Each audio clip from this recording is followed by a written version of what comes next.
Good morning, class. We are beginning today's lecture, which is titled Component Design by Revolve, Loft, and Sweep Objects. We also have some extruded objects, but because our creation of three-dimensional figures have been in extrusion so far, I want to use this lecture to explain how you can get solid objects from Revolve, Loft, and Sweep. Sometimes extrude will not work, and you will need to use some of the other methods of creating solid objects from two-dimensional sketches. And but before we go into it, I want to give the today's lecture a context. I want us to see in what context such things might be necessary. The context I'm using is very simple. We are making everything so simple, but the idea itself is very deep. So the objects we will create, you see them assembled together. We will not deal with the assembly process until later, but we just work today on how those objects exist and interact in a working model. Last week, our objective was to model failed objects around our ambient space. We looked, for instance, at failed concrete benches around campus. There are many failures around campus, things that are no longer serving their intended purpose. And we desire to create actionable graphics that can lead to better design and manufacture of benches and other objects so that they will not fail in the way these ones have failed. And the emphasis here is on actionable graphics. What are actionable graphics? The above objective requires analysis. An actionable graphical object is more than just a picture or a photo or even a traditional engineering drawing.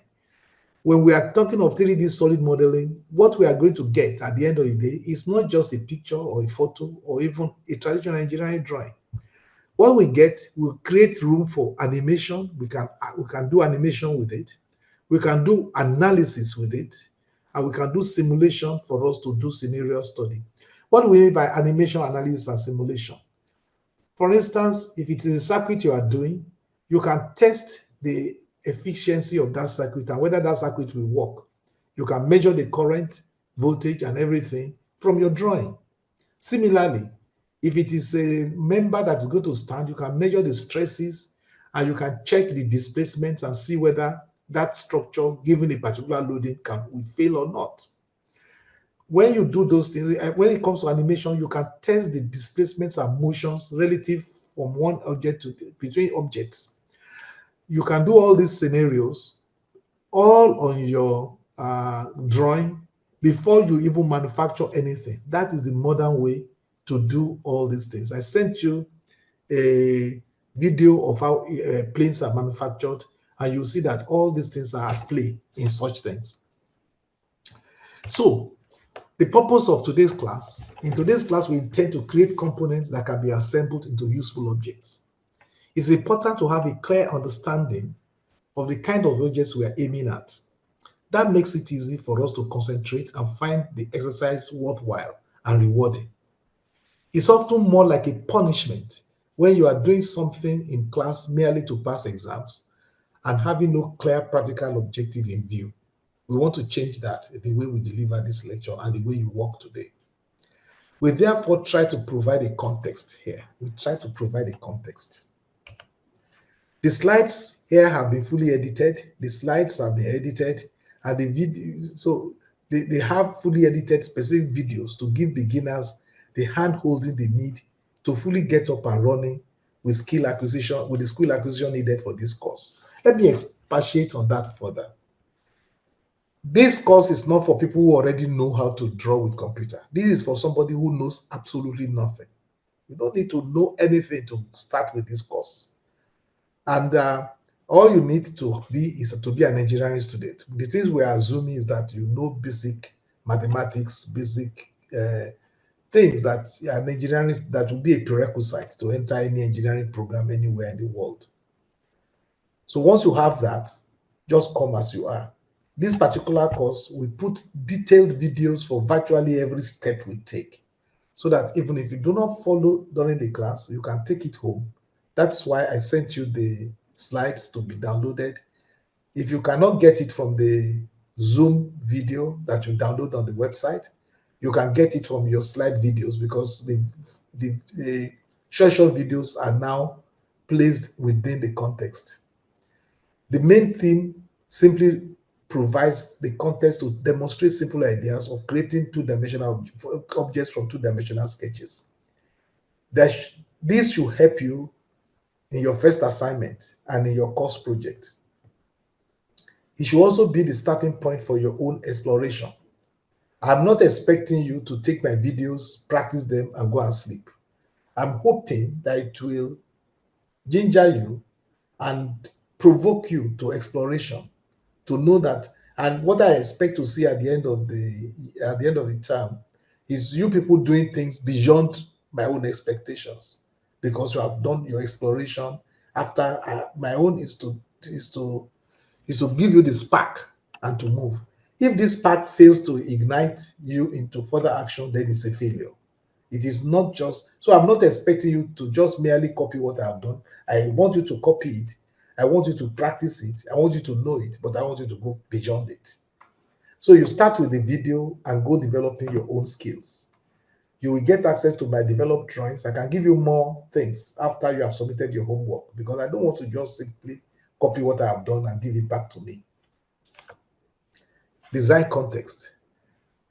Since we want to replicate or redesign objects in our environment, we will give you an example, and you take a deeper look and see what these objects are made from. We break a complicated object into simple components and create actionable graphics of the components for strength analysis, simplification, or cost reduction. We will eventually assemble these components into a whole and mix components with borrowed components. So it is not everything that is in your drawing that is your own. You can explicitly buy or borrow graphics from other sources and mix them with your own to get a final figure. You understand that in the real world, there's division of labor. You are not supposed to create everything. It's only in Nigeria, they want to make a Nigerian car where somebody makes the glass, the engine, the tire, the windshield, the chassis, the seats, and everything. There's nowhere in the world where that is done. So, and that is probably why we lag, because we are thinking that there's a way to do everything. Now, we want to provide a guide to the software support that make these things happen, that make these things possible.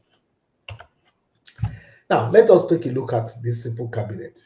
This simple cabinet can be, this is in one of my wardrobes in the house, or what, not a wardrobe really, a walk-in closet. And you can see the cabinet, you can see the mirror. We will ignore the mirror for now. You can see the study lamp on the table. That's an interesting one. I bought this study lamp some years back, and I liked it so much that I was thinking of making some model of it. And you will see later on that we have made models to improve on it. So it can be somewhere in a bedroom, an office, or a common room. Its lockers have simple motions, such as rotating and sliding. It rests on the support. Sometimes failure could be that it does not open easily, or that it breaks the other. We will look at failures later on. Okay, this is the video clip, and then you can see the motion. I can open one door there, and you can see that that door is actually rotating around an inch, whereas the drawer cabinets are sliding in and out, and you can see the sliding assembly there. So those are the kinds of things we will take a look at. You can see the handle of that drawer, and you can see the other places where you can open and close the drawer. You can see the slider. You can see that the drawers they are of different sizes. All those kinds of things are just simple things. And but even that simple figure, it has quite a number of parts, and we can take a look at those parts. Here is my 3D solid model of the same thing. This is what I drew. You can draw something different, but this is my own drawing. Uh, Here is this 3D solid model of the drawer cabinet with all the components and motions. These motions will be demonstrated in a detour to the 3D environment. So this is the stuff now here. And you will see that before that this can open this way, this one can slide in and out. This is that table lamp improvement. The table lamp itself is hidden on this side. You will see both of them shortly. So this is my own 3D solid model. Okay, so you can see here that you can open and close this. This is my animation. So you can see you can slide in and out there. You can slide in and out, slide that in and out. As for so you can do that with all the drawers. Then if you want to look at the top one, you can see that you can move that the way it moves. And then you can do an orbit to change the location. With that orbit, you can see the two pictures. Okay, you can see the inside of this now after we have orbited it. Okay. So those are the things you can do. So this is my own example of what you can do about that drawing. So this is you can see what I mean by an actionable graphics. So this is actionable graphics. So you can take actions on the graphics, and you can also identify the components in this drawer cabinet. You know, there is a small drawer, there is the large drawer, there is the slider assembly, there's the back cover, there's the rotating door, there's the door knob, and there's the drawer handle. So you have all of those things there. And they also, so we can take a look at these components one by one. So when we now begin to focus our drawing on the components, we can see the context in which they arise. So we are not just doing drawing for drawing's sake. We are doing drawing because they end up somewhere. The drawer body, the rotating door, the support features, and back cover are easily made from board sheets. Each sheet can be obtained from rectangle extrusions of specific dimensions, of specified. What I want to write there is specified dimensions, not specified. These are easy things in the assembly. The sliding assembly, the door knob, the drawer handle, the door hinges, etc. These require little more intricate sketches, and they have motions that are specific, limited, and control the behavior of the cabinet. This lecture focuses on two of these, the slider assembly and the drawer handle. We've expanded that to look at the door knob and what other thing. There are 4 things that you will see that we'll discuss in this lecture. For instance, let us take a look at the slider assembly. Here is a model of the slider assembly. In this particular case, we have turned the slider assembly into components. And the components you can see here are essentially 4. There's what we call the cabinet side, the drawer side, and the middle one. The cabinet side is the one that is in orange, and the drawer side is the one in red, and the one in blue is somewhere in between. And if you look behind, you will see some screw holes. We will not design or draw those screws. We will just take those screws from the market and use them. So that is what I mean by borrowed graphics. So the graphics of the screw will be borrowed, but every other thing, we are going to do the two-dimensional sketches, and we are now going to do the extrusions to give us the final figure. So again, we can go to the next one where we have it. So this is an example of that. I will make sure that the volume is removed. So the volume is removed. So with that, I can now run this. So in this particular case, you can see that you can create the motions of the slider assembly. That one is static and is made fixed throughout the drawing. That one can move, and the red one and the blue one can both move. They can move individually or they can move together. And you will see that the motions they have, okay, like they are moving together here, and to expose the screw, to expose where the screws are located. And if you return them to the origin of their motions, you can move the red one first. And you see that after the red one gets to a point, it will pick the other one which is exactly the way this thing behaves in real life. So, and then after some time it stops. And then if it goes back, you can see again, it has the same motion, and then just like that. So those are the kinds of motions that you can get when, and those motions can actually be programmed into your drawing. And that's one of the things you would see that you can do in this lecture, or in subsequent lectures, we might go into that.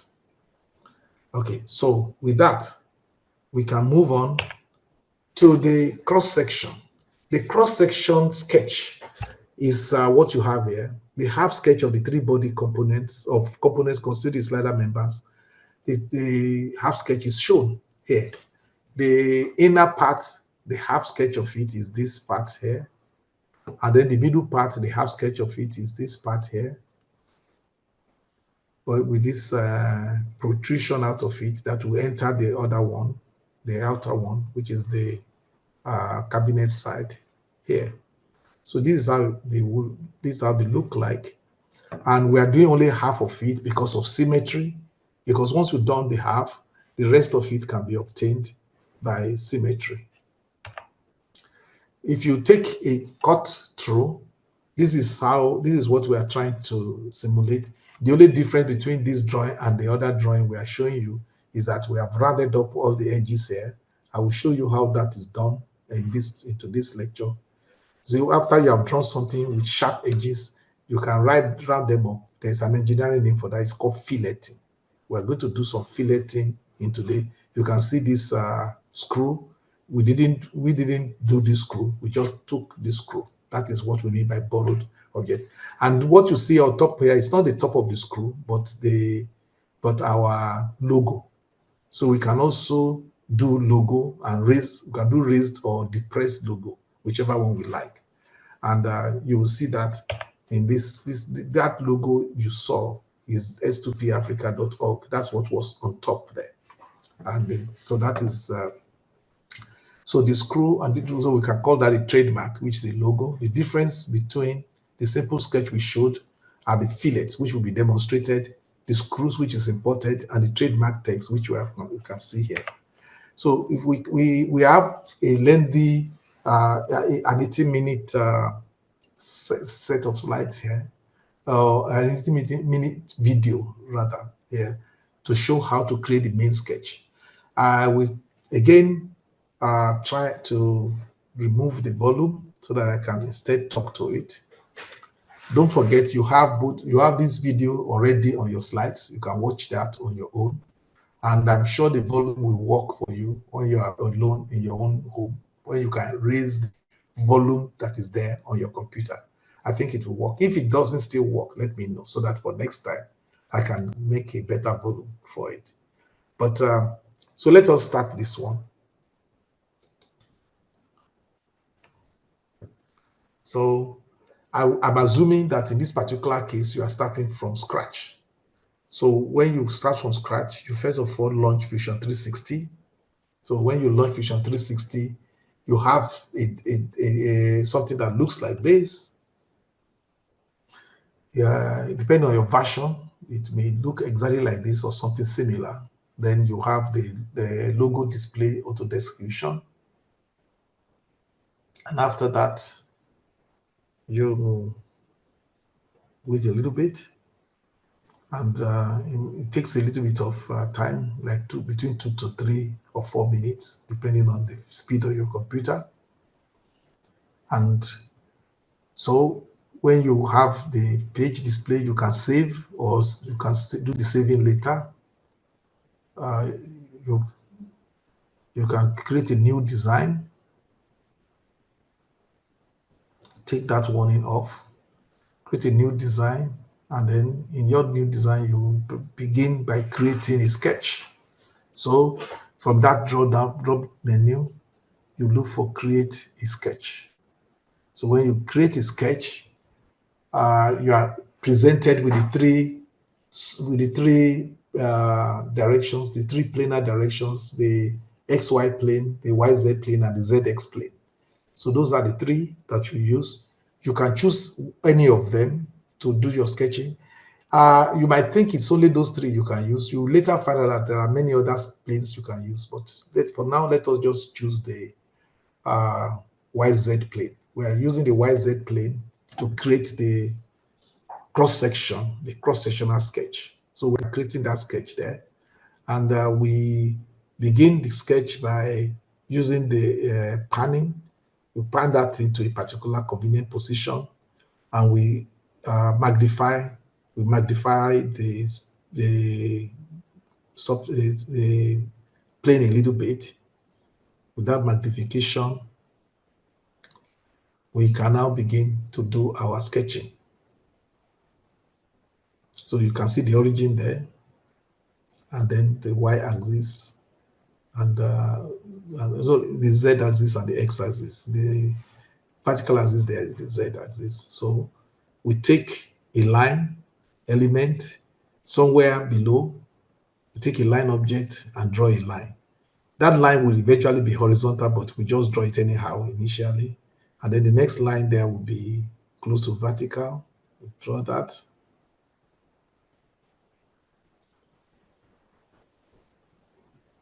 Okay. We choose that. That will be about 9 units up.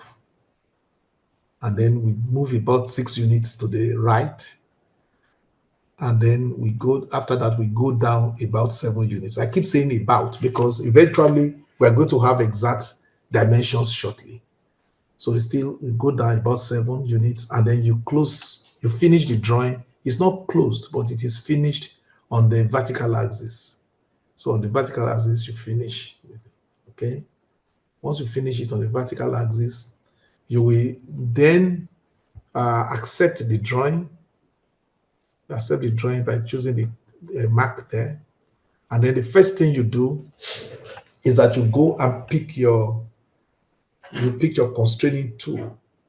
If you go there, pick your constraining tool and make sure that those two edges are on the vertical axis. Constraining tool, to make sure those two lengths are on the vertical axis, you just click the edge and the origin, and that will force both of them to stay on the vertical axis. So once you pick your constraining tool, you bring it there, and you are going to choose the vertical from there.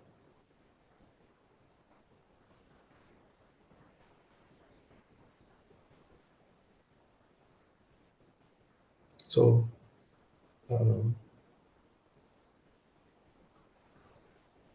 so what we have just done there is to just again magnify it a little bit so that you can see it a little bit more clearly. So with that magnification, we are now able to go and start picking our constraining tools.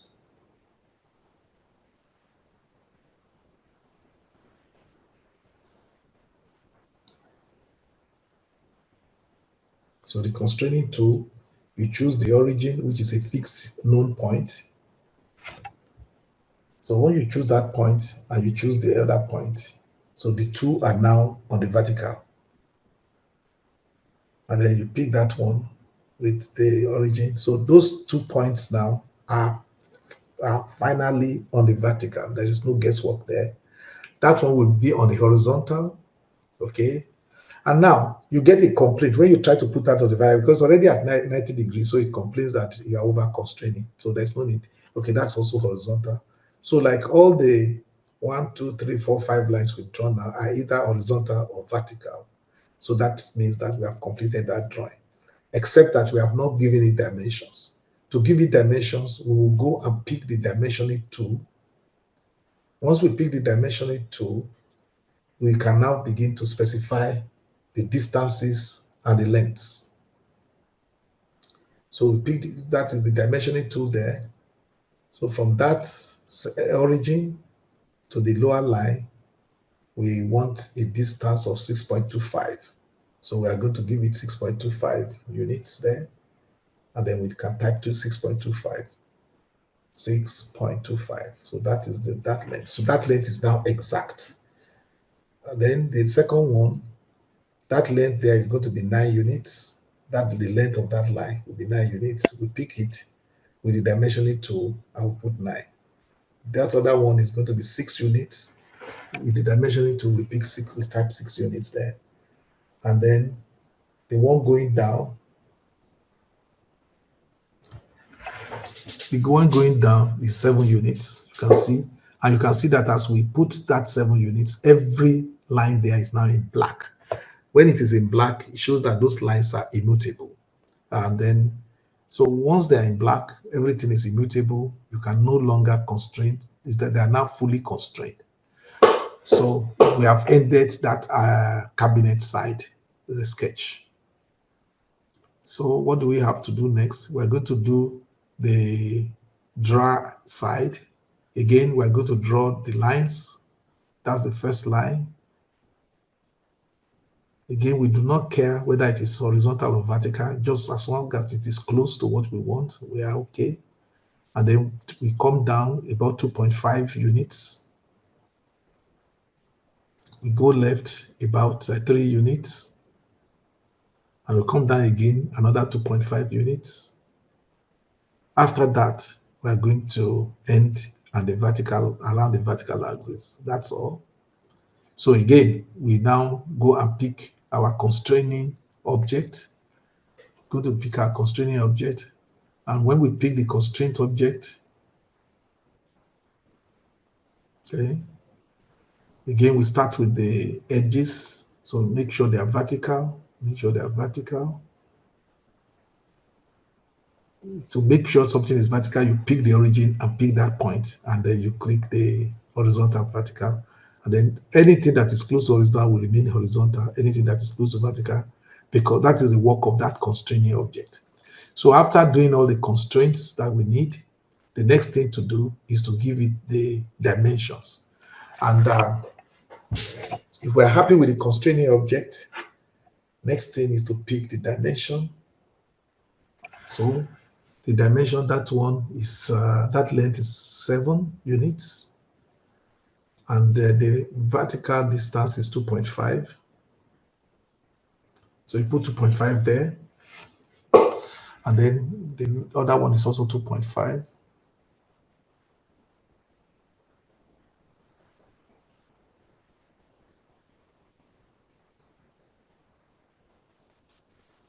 The horizontal element there is 3 units.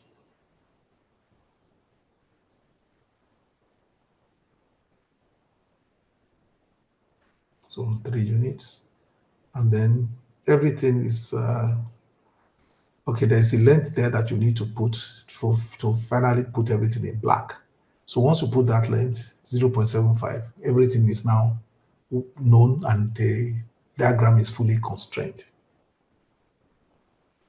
So we have done the outer as well as the inner. So we now need to do the middle. To do the middle, we need a semicircle. In order to get the semicircle, we might just start by getting a circle in the middle of that vertical line. If you are searching for it, you will see a place where there is a triangle. That is the middle of that line. So you can pick that and you do a circle of radius of diameter 3.2. So the diameter of the circle is 3.2. You can later trim it and remove the remaining half. You could do a sketch of a semicircle directly, but that's not how I do it. I usually prefer to do a full circle and trim. Okay, so you can see that that semicircle is there now. The semicircle is there, and it's now in black. Once we give it once we make explicit the distance from the semicircle to the origin, it is clear. So what's next? The next thing we do is to, let's see what we do, is to do an offset. We're going to do an offset of that path. We're going to do an offset of minus 1 unit. Is it minus 0.1? Or yes, I think it's minus 0.1. Minus 0.1. It is minus 0.1 because when it is positive, it goes to the wrong side. If it goes to the wrong side when it's positive, then the side you want should be negative. So you can see there is a very thin offset there. That is minus 0.1. And then you do the same thing for the inner side. We do an offset. The offset will go through. You do that by a marking menu. The marking menu is the your right mouse button, and then you want an offset of 0.1. On this is on the correct side, so it's just of 0.1. So when you put it 0.1, you see, so you have done the offset. Just do the offset there. So what we need to do now is to do two lines to close the path for the inner part. There's not much to do. You do a line there, and then you join to the edge of that offset. Join it to the edge of the offset, and then make sure that those lines make sure that you constrain those lines with the horizontal vertical tool. The horizontal vertical constraining feature will help you to finish the line.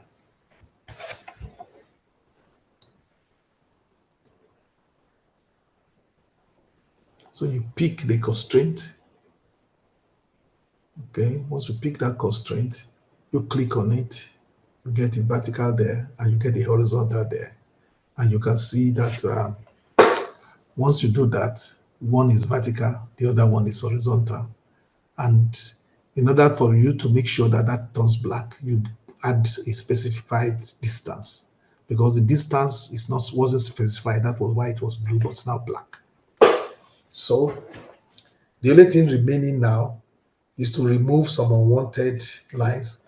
Well, we don't have to remove them because they don't trouble us, but it's just to make it neater that we do the removal. Sometimes, in order to do the removal of some of these dimension lines, you have to zoom in and zoom out.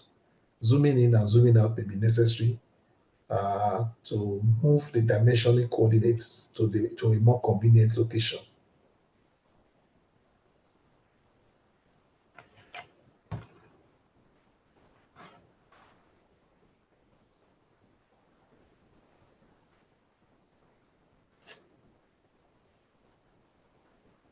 And then that inner part of the semicircle turned blue, but that means that we need to specify the offset distance. Once we specify it, it turns black again.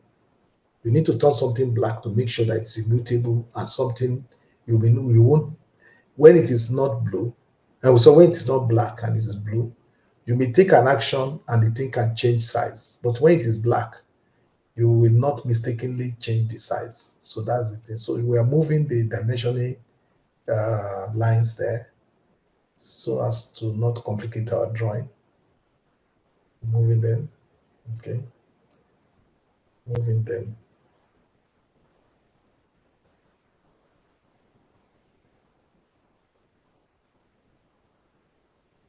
Okay.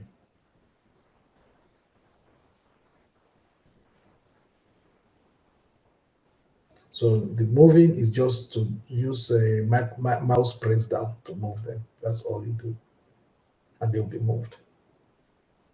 So when your tip of your mouse is on the line description, and then you will drag it down with your mouse. Now, what we are doing now is that we are going to now begin to do a mirror of all these drawings. We could do the mirror wholesale by choosing everything, but to choose everything and do the mirror, we are going to be mirroring many unnecessary things. That's why we decide to be mirroring them profile by profile. So, and the vertical axis, which we can choose from the origin of coordinates by turning it on, is what we use as the mirror line. So that's the mirror line. And you see that once we do our mirror line correctly, the thing, and we are accepting, you can see that thing turning blue shows that we have a closed profile. You can only create a solid object from a closed profile until you get a blue fill there. You are not yet done, and that is something that you have to bear in mind. It's only after we got the blue that Vision 360 is letting us realize that we now have a closed profile. So we are now working on the second profile. Working the second profile. That is the middle object. So we are picking all the lines that make up that object. So once we have picked everything, we now go to the We now go to into the dialog and we say we want to choose the we go there to choose the mirror. So once we choose the mirror again, it is blue here. That shows we have a second close profile. So we now go for the third one. We pick all the things that pertain to it. Okay, including the semicircle. It's a closed path. Once the path, it will become a closed path after mirroring. It's not a closed path yet. The mirror line is again the z-axis. So it didn't close. Okay, until it gives us that blue, it's not yet closed. So you can see that the diagram on the right hand side is neater than the one on the left hand side because it doesn't have all the dimensioning, objects are not carried. If you choose everything at once, you carry a lot of junk, a lot of things you don't need. But there's nothing wrong with it if that is what you like. But I like something a little bit cleaner in my own case. So that is the graphics that will give us the dimension or that gives us the profile that we are going to extrude into those into those components that make up the slider assembly. So symmetry advantage. Observe that we took advantage of symmetry in the above video. Please, if there are questions, even if I can't look at them during the lecture, I will look at them after. Remember that your participation in the chat room is the only way we know that you are in class and that you are contributing. If you are not contributing, you are going to score 0 in the 5 marks that will be given for class participation. There are 5 marks for class participation. I cannot overemphasize that. In this course, we do not give free marks. We do not give free bonuses. We do not just add marks for you to pass. You must earn everything. So if you are going to earn 5 marks at the end, whether it determines between pass or fail, or it determines between having an A and a B, or a B and a C, or whatever it is, those marks we have to be earned. And the way you to earn it is to just participate in the class. If you do not participate in the class, because you can participate in the class, if you do not participate enough, you will not get all the marks. If you participate enough, you get all the 5 marks. If you don't participate at all, you get 0. So it doesn't matter what you get in there. If you are so sure of yourself that you don't need it, don't worry. That's up to you. Observe that we took advantage of symmetry in the above video. We created only half of the sketch needed. The rest of the sketch can be obtained by a suitable mirror as we have demonstrated already. We can go ahead and use extrusion to create the bodies of the 3 main parts of the slider assembly. We stop at that in this lecture. In subsequent lectures, you'll find that we create relationship between the 3 parts, allowing sliding motion, constrain the extents of the sliding motion, and allow the sliding of one part to influence the motion and displacement of another. We've already demonstrated what that means, but we didn't show how those relationships were created. We will show you in another lecture how those things are created. So this is what you obtain from that exercise of creating the profiles in the sketch. So this is a single sketch on a plane. Everything is on that same plane. So again, as before, I want to turn off from here, you can do your extrusion through a distance of 300 units. And you can also, once you are happy with that extrusion and you click OK, you see what happens is that the sketch disappears. You don't panic when your sketch disappears. You can go to the browser, you can go back to the browser and turn on the sketch again. So go to the browser and turn on the sketch again.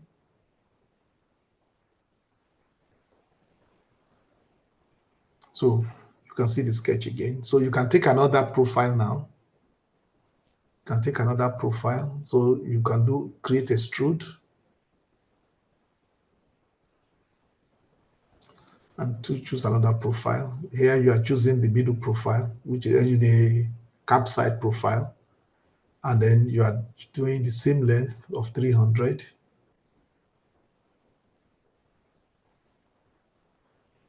Okay, and there you are doing a new component instead of a new body. Later on, you will see the difference between where is there a difference between body and component? Yes, there is. You will see it later on. And then you now need to do the middle object. You create extrude and you pick the middle object, pick a sketch. Okay, it's blue. And then you are starting from the profile plane. And here you instead of choosing symmetric, you can even manually extrude. This time I want us to create a component, but I want us to do the extrusion manually. If you do the extrusion manually, just pull it. You can see you can pull it and you can let it end on the surface. That you can say instead of the distance, you can say to object. And then you choose the surface of the other object, and that is where it will end. And in this particular case, it created the object only on one side, but you want the object to be created on both sides. So, for it to be created on both sides, you can just do a three-dimensional mirror. So you can mirror what the one that has been created, and then once you select the object to be mirrored, which is you create a mirror, create mirror. Unlike before, where your mirror is a line, the mirror here will be a surface. There will be a plane. So first of all, choose the bodies to be mirrored. You have selected, then the mirror plane is now a plane surface. And then when you choose it, the thing is complete. And you are joining it to what is existing, and that is it. So you can see that we created our extrude from two different ways in this case. So our extrude is created in two different ways. Let's see how far we have gone now. So we have finished this slider mechanism. And I think at this point on slide 18, we should take a 20-minute break. So I will expect you back in class 10 minutes past 9. Thank you. So let us move on. We have shown in the previous section how to do a two-dimensional sketch of the parts of the sliding assembly. And after creating those sketches, we use a simple extrude to get the different parts. Sometimes we created bodies, some other times we created components. The difference between these will be made apparent in subsequent lectures. Now, we want to create the handle of the drawer. To create the drawer handle, we will need 3 sketches. And those 3 sketches will be in 3 different planes. The first one is to sketch the path of a loft that we shall later perform. We choose an elliptical path for this loft, and that is the ellipse here, with the half ellipse. It is 150 in the major diagonal, and then 45 in the minor diagonal. So between 45 and 150, and that is the first part. That is on the XY plane. Then when we finish that, let me just have this slideshow full. Okay, so we do that in the XY plane. Then when we finish that, we go to the YZ plane. On the YZ plane, we're going to move a distance on the y-axis of 75 units, and we are going to create in that center, that is 0, 75, 75 on the y-axis, sorry, 75, 0, 75 on the y-axis and 0 on the z-axis. In the center there, we're going to create an ellipse of major diameter of 30 units and minor diameter of 23 units. Forget about this one we just added something to it. Just leave that one alone for now. Leave the offset of it alone. So what we are going to do is that after we have created this, we are going to take a mirror line at the z-axis at the origin, and we're going to get a copy of it to the other side. So there will be 2 of them. So this is pretty simple and direct to do. We will do this later on. There's a video to do it. So if you can't follow here, you can at least watch the video and you see it. The offset is voluntary now. You will see what we do with the offset later on. The last thing is going to be on the ZX plane. On the ZX plane, we are going to create another ellipse. That ellipse, it's 22.5 along x-axis, but at 0 in the z-axis. So that will be 24 in the major diameter and 10 in the minor diameter. The major diameter is the vertical one, and the minor diameter is the horizontal one in this. And again, we have an offset here, which for now is still optional. We will see the use of that offset at a later stage. In the next slide, you find these three sketches of the three planes together, and we are now in a position to loft the three. In class, we shall do two different lofts of the object to see the different effects they produce. Okay, so this is the thing. You'll see that on the path here is on the ZXY plane. That's where the path is. The two ellipses here are on the two ellipses here are on which plane now? They are on this plane, which is the ZX plane, and this one is on the YZ plane. Sometimes I make mistakes as to what these are. It is always good to have this something so I can show which plane we are on. This one is on this plane. These two are on this plane. This is actually the ZX plane, and this is on the YZ plane. And one thing you will notice is that even though these three are on different planes, they interact. For instance, the center of this ellipse here is at the point where this path meets the line from the origin. Similarly here. And you can see that even though this this is ZX ellipse is on a completely different plane from the XY plane, you can see again that the center is on the same line of path.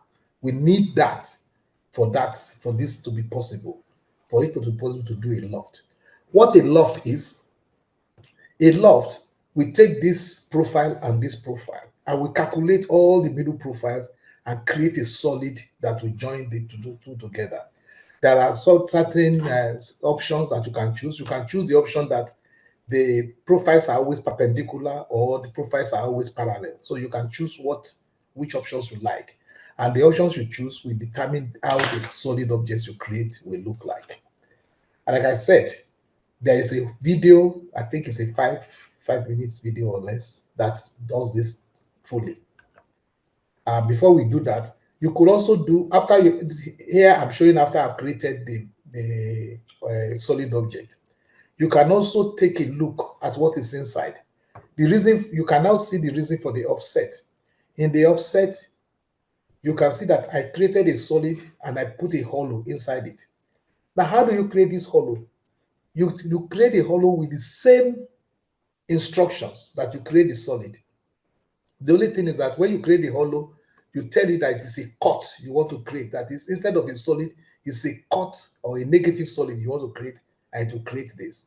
By the time we get to the example, you will see how it is done. There are so many options. You can select, so you can create with the external, you can create a solid with the external figure, which is a real solid, and then you create another solid with the internal figure, which is a negative solid or a cut. So it will cut it out. So I'm showing you a cross-sectional analysis of what's going on. So you can do a cross-sectional analysis of the whole thing, and you see everything there. So let us go now to the next slide. The next slide again. Let's see how many minutes this is. Oh, this is a long thing. But let me remove the volume so that I can make comments on it. So take a look at this. This will show you how those three sketches are made on three different plates. Again, this is on your latest video, latest slides with full voice. If you do not understand it very well in class, you can watch those videos and then you will get it. So what I'm doing here, what I'm talking about here is how to choose the three plates into which you do your sketches. One sketch is a path, the remaining two are the profiles that you are going to use. the profile that the solid will pass through, the path will be the path that will guide it. All those three things are on different planes. So here you begin by creating a sketch. Create a sketch. So you create this sketch now on the XY plane. And on the XY plane, the first thing you do is the only thing really you do on that XY plane is to draw that ellipse.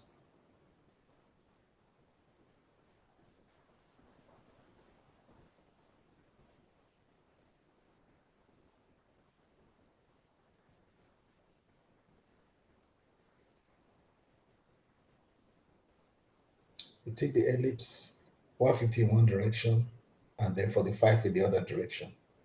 So if you are happy with it, you can accept. If you are not happy, you can still use dimensional. You can use the dimensioning tool to give it the final distances. So that one must be 45.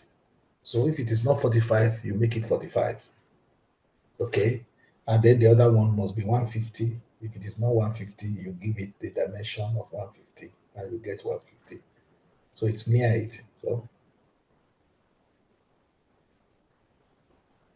okay, so it's now an ellipse with a major diameter of 150 and a minor diameter of 45.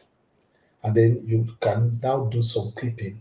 But before you can do a clipping, you must have a line at the you must have a horizontal line at the origin.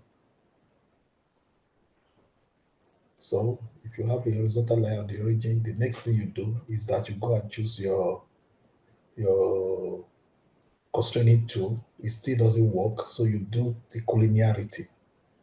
If you do the collinearity, once that thing has to be collinear and collinear with the origin, it will force it to go to the origin.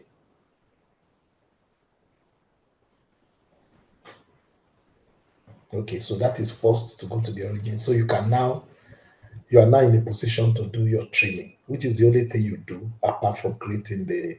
So you have a semi-ellipse. This is by no means the only way to create the ellipse, but that's just my own way of creating it. By the time you start doing your work, you will see so many other ways to do the creation. In fact, when I do two videos, those two videos, I do use two different methods to create the ellipse. So when we're happy with that, we go to the origin. So that is the path along the XY plane. So the next thing we do is to create two two ellipses, and these two ellipses are on the ZX plane. They're on the ZX plane, and then you create one ellipse there.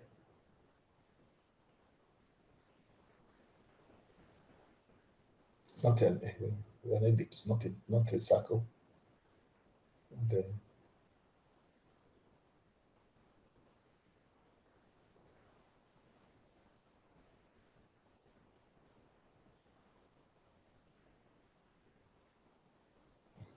so you give it a dimension of 30 there. So it's an ellipse of major diameter of 30, and the minor is I think 22 something. So average 22, 23. Okay, so and then the next thing you do is that you mirror it to the other side. First of all, you make sure that it coincides with the point at which that ellipse crosses the axis. So that is a distance of I think 75 there. Okay, once the 75 it coincides there, and then you now do a mirror of it.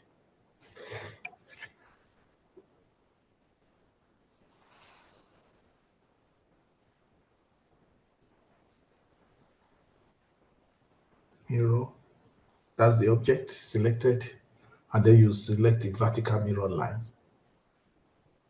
So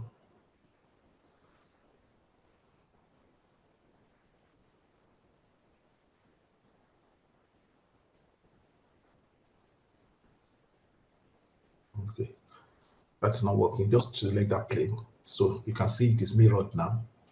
So when you are happy, so you can see we don't take any other thing apart from exactly what we want. Then the last one will be created on the YZ plane. The YZ plane, we're going to create another ellipse on the YZ plane. create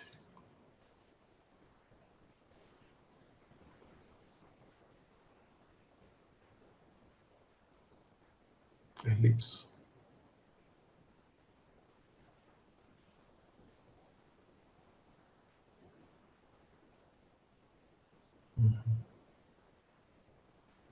So we give it the dimensions now. It is 10 by 24, 10 on one side, 24 on the other side. That's 24 units. And then on the other side is 10 units. 10.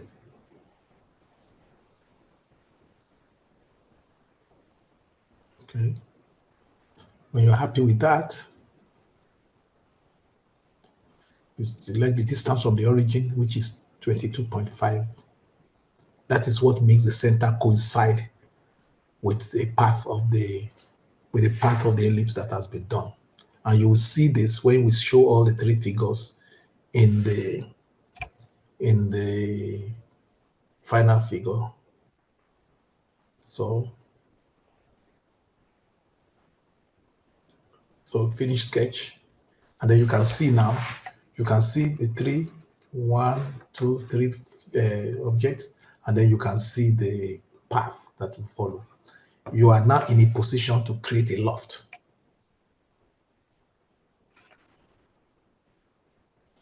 So you can now create loft.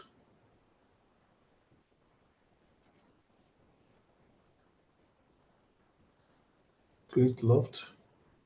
You can select the object and then select the path. So you can select the object, then select the path.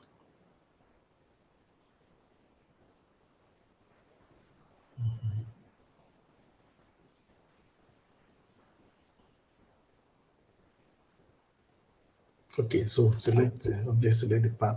How it looks depends on some other parameters you choose.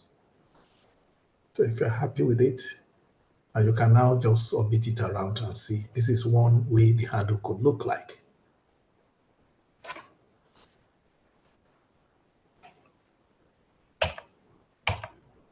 Okay, so the next thing we create, I don't know whether that's the last, is the doorknob.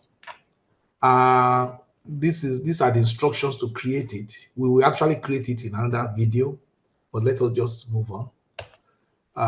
You make a component of it and so on. So let us go into the video that creates the doorknob. I want to again turn my volume to 0 so that I can talk. How many minutes is this one? It's just it's 8 minutes, so it's a lengthy video. I wonder if we'll be able to do anything beyond this today.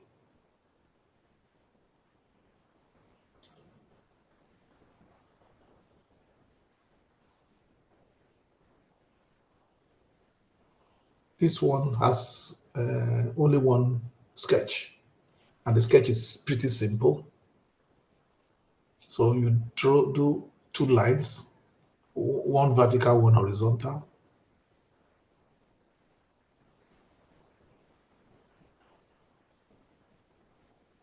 And then the next thing you do is what you really need is a semicircle, but you might decide to create a circle like I do.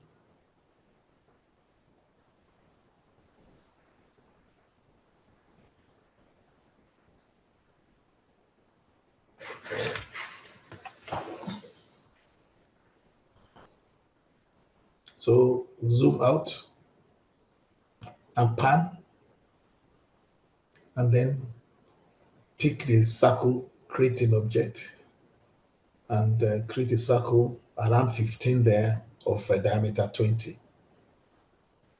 Okay. And then you can now remove half of the circle, which is the trim object.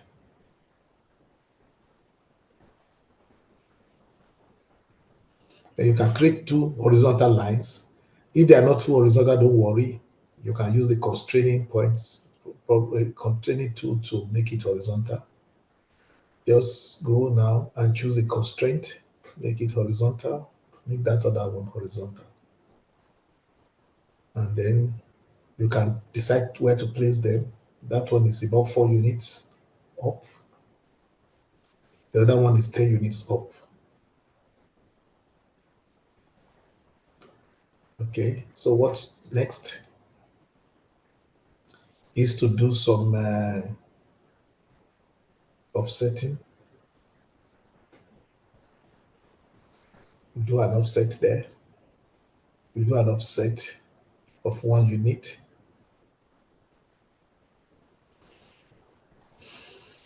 If you're happy with that, you click OK. I'm not particularly happy with that, but I manage it.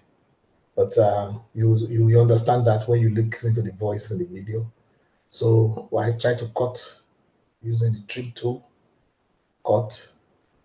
By the time you cut here, it goes beyond what I want to be cut. So that's a problem.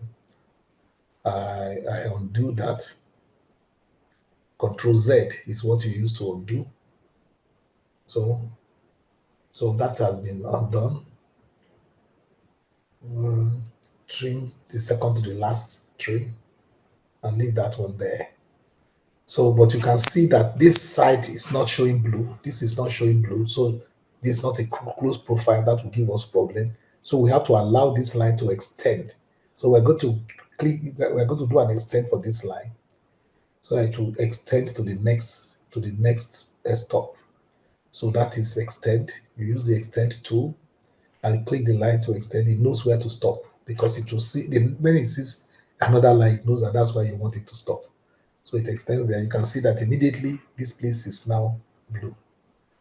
So what we need to do next is to just remove material using the trim tool. So we're going to take the trim tool now, trim. Okay, we want to make the line, we want to make the semicircle black. So we want to see if there are still unspecified dimensions. So that could be the distance from the origin of this of its center line. So let's find what that is. Okay, as soon as that is specified, it turns black. So everything, as far as I can see, is black now. Now that it is black, we can take the trim tool and trim this part off. Okay, so you see, we now see what, so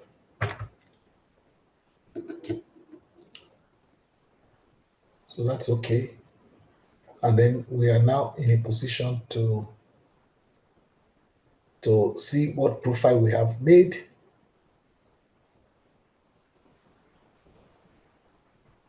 Pan it again. Okay, so when we're happy with it, we are now in a position to do, now we are going to do a revolve.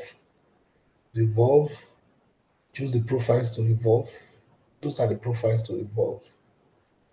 And then we need a revolving axis. We could have chosen this line. This line would do, but it's always, yeah, I always prefer to use the coordinate axis. So the coordinate axis that we need here. So if you choose the coordinate axis and you can see the revolving, and then it creates the body, and then click OK. And that's it. So that is the revolve. So you can now do some more bits to take a better look at it. So that's the doorknob.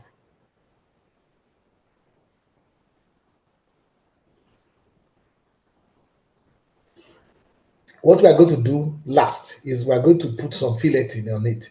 So I will show you how to fillet, because the difference between the real sliding assembly and the one we created was that there were no fillets. Now you see how sharp the edges of these things are. All the edges are sharp, and the entrance from one solid feature to the other is very sharp. But we are going to change that by going back to the edit. We're going to edit the profile, and we're going to put, when we edit the profile, the first thing we do here is to make a component of it. We make a component out of it. Once we make a component and you use the inspection signal, you see the colors come out, because the components are usually using different colors. Okay, that is showing you now that you have a component. We'll talk about this later on, but we still have something undone. That is the sharp edges. The sharp edges, we are going to correct that. To correct the chart edges, we go to the edit, and we're going to do an edit of the sketch that produced this.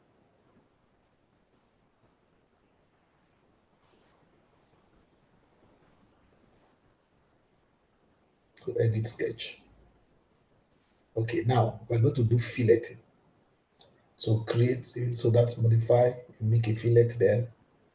It suggests 4 inches, that's 4 millimeters. I initially accepted it, but I found that it was too much. So I later rejected it. So just leave it now. Then we reduce that to 1. So let us go to the next thing and then choose the fillet. Put this fillet here. To fillet, you choose 2 lines in between which you are going to put a curve. So that is the marking menu. Right clicking will give you the last command. So that is the fillet there now. That is a fillet of. Then the last one between the semicircle and the straight line there. Okay, change that to 1 unit. And you see when you change it to 1 unit, everything is better. Okay, so what is left now is to take the horizontal line and the periphery of the semicircle, marking menu, repeat fillet, take 1 line, take another, and then there is a fillet line there. So it has smoothened. So all the edges that are important have been smoothed over. And once you're happy, as immediately everything is recalculated, and you can see that all those edges are smooth now. So that is a way to create your doorknob. So the doorknob is created there. The full thing is on your slides. So the full video is on your slides, so you can work with that. I think, let me see what else is left. Okay, do we have time? Yes, we still have some 10-15 minutes. So let us go and see the next thing we do. Somebody was asking me questions about the reinforcements. So I want to show you the reinforcements are in the benches that you did. The reinforcements were already inside, but you can see them only by using the opacity feature. So if you change the opacity feature so that you can look inside, then you can see it like this. But that's not what I'm facing now. I want to show you how actually did we create these objects. We created them using the sweep solid. Sweep. So I will show you how to do a sweep solid now. In the concrete bench we presented earlier, we showed that the slabs, the bench sides, and the backrests all had reinforcement rods. How did we make this? Take a look again and see the reinforcement by turning the materials of any of these parts into transparent objects by setting the opacity values as shown. Well, you may not be able to do this because I didn't give you my drawings. I promise you, I will make those drawings available after you have submitted your assignment. I'm not going to give you, I will give it to you after you have submitted your assignment. Um, so you can turn on and off the opacity values. So to do a sweep, you need to create sketches on 2 planes. Create a sweep path on the XY plane, create an elliptical path, just the way we created an elliptical path for the door handle. You create a path. It doesn't have to be elliptical. It depends on what you want to sweep. So once you have finished that, you say finish sketch. On the ZX plane, I am not sure whether it is ZX plane. Now it seems as if it is the YZ plane, but we'll see when we go into the drawing, because I have also made a video that I've edited on this. To make it simple, we allow this path to have a center on the already created path. So when you go to once you have created this path, what you create on the other plane must cross the path of the sweep. If it doesn't cross it, you are going to have problems. It won't work. So the centralization is not critical. What we need is that the profile intersect the path in some way. If this is difficult for you to understand, when I show you the drawing, you will understand it. So don't worry. Let us go. Okay, now let me again. Let's see how many minutes this is. This is a very short video, so it's 3.51 minutes. So let me remove the volume and let us start. What I want you to notice here, notice how we created the path, and notice how we forced the the profile to intersect with the path. In this particular case, we allow the center of the profile to be on the path. So let us see how that is done. So again, this is the Vision 360 page. Everything is explained.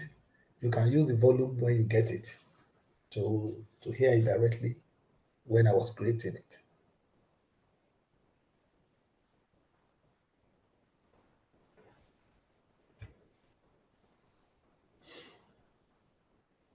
So like I said, you are going to create the path on the XY. In this particular case, we create the path on the XY plane. So create sketch. We are going to choose the XY plane again as usual. So we are going to create an ellipse centered at the origin there. We are just panning. Create an ellipse centered at the origin.